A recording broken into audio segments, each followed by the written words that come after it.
Hey everyone, and welcome back. Today we're going to dive into something that might seem small, but trust me, it can make a huge difference in how you work with Excel. Yeah, these little things can really add up. Exactly. We're talking keyboard shortcuts, specifically ones that help you navigate around a spreadsheet. Ah, navigation. Yeah, that's something a lot of people don't think about, but it can be a real time saver. Absolutely, especially when you're working with those massive spreadsheets with tons of data. Imagine scrolling through thousands of rows just to find one tiny little cell. Ugh, it makes me tired just thinking about it. Right, so that's where our little friend the F5 key comes in.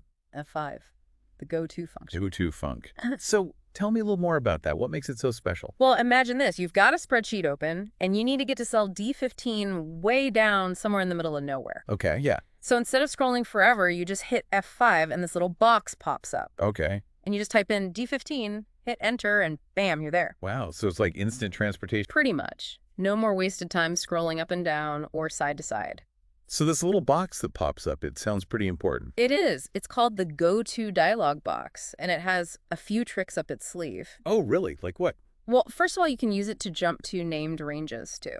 Named ranges. Now that's something I haven't heard of. So let's say you've got a specific section of your spreadsheet that you use all the time. Maybe it's your sales data for a particular month or something. Right. You can actually give that section a name like June sales, and then in the Go-To dialog box, you just type in that name instead of the cell references. That's interesting. So it's kind of like giving a landmark a name on a map. Exactly. It makes it so much easier to find what you're looking for. That's super handy, especially if you're working with the same sections of data over and over again. Yeah, for sure.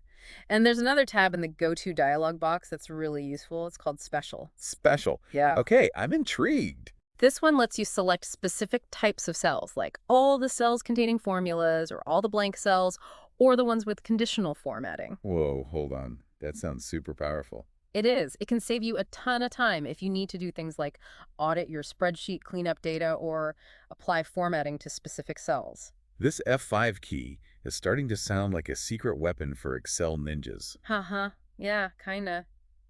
But wait, there's more. Oh, there's more? Did you know you can use a combination with F5 to restore your Excel window if you accidentally mess it up? Really? How does that work? So let's say you're resizing columns or something, and suddenly your whole Excel window gets minimized. Oof. Yeah, I've done that before.